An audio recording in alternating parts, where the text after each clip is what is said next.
Whoops, there we go, one for you. How we doing? Welcome to my channel, Jason Harris Dog Training. Hey, this video is all about rescue dogs. Now, I wanted to chat to you about this because I've seen a couple of times, by the way, that's Kobe and Kuma, two young German Shepherds that I'm training currently. They're going great, they have things to work on, but they're on track to being well-balanced, well-behaved, great dogs.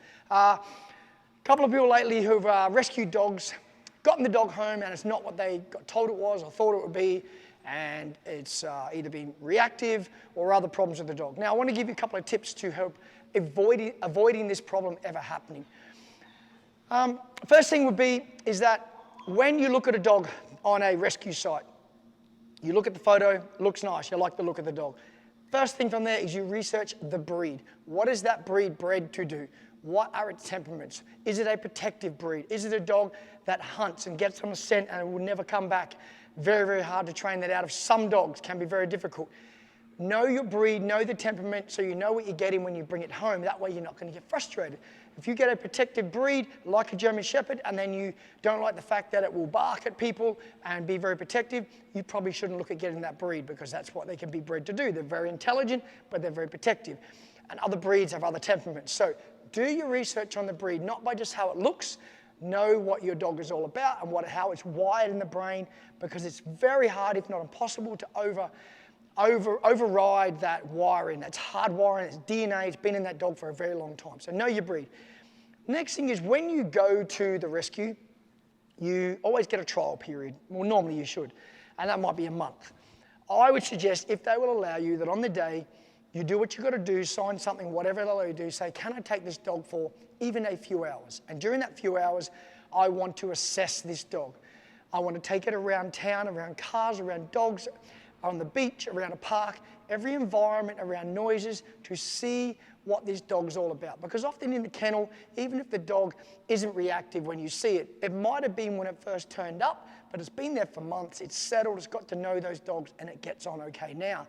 Now, that staff that sees that dog may not be aware of this. They may be, but a lot of times they might not be, because they might not have seen that dog being reactive early on. So they think it's fine, they give it to you. You get it home to a new dog and it's extremely reactive and you didn't know about it. The problem with this, when you get the dog home, you may not see this reactivity or any other temperaments that you don't like, maybe a few weeks. And in those few weeks, your dog gets bonded to the family, the kids love it, everyone loves it. Then a hard decision has to be made. Because the dog doesn't work out, you decide that we have to rehouse this dog. Then you've got to go through the heartache of telling your children, because a lot of kids don't understand this thing. They might not see the reactivity and they just think it's a beautiful dog. Then you've got to explain it to them. So you're going to have to then go through all those dramas and heartache of separating the dog that's been bonded to the family and rehousing it, which is very tough to do. So this is why I suggest you try and do a trial period before the dog comes home to do an assessment of the dog.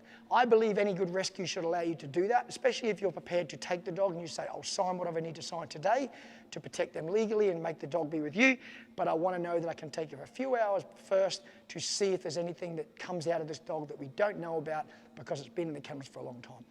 There's more things you can do to assure that you're not going to get a lot of problems in your dog, but I think these are two really good tips. Know your breed and do an assessment period for a few hours, put it around things to see if anything comes out in the dog. And then we can hopefully avoid more heartache in the future, because I've seen it very recently. Lovely lady got a dog, got it home, and it wasn't what she got told it was. She got told it was non-reactive. It was great with dogs, great with everything, and it was extremely reactive. I trained the dog, and the dog was just too much for her. Now she's got to rehouse it, and it's a very stressful environment, and it's very upsetting for her. So I'm trying to avoid this and hope in this video people can see it and get this message, and you can share it and tell other people about these couple of little tips that might help you avoid this heartache. Guys, if you enjoy my videos, I really appreciate if you give me a subscribe, maybe hit that thumbs up, give me a like, hit the little bell icon there that lets you know when I'm going to do future videos. When I do and they get posted, you get a notification so you can keep up to my channel with what I do. And I hope I'm teaching you something and you're sharing it to others to get people to enjoy their dogs more, teach you some new knowledge and help you out with your problems you may have with your dogs now or in the future. So thanks again, guys, and I'll see you in the next video. See ya.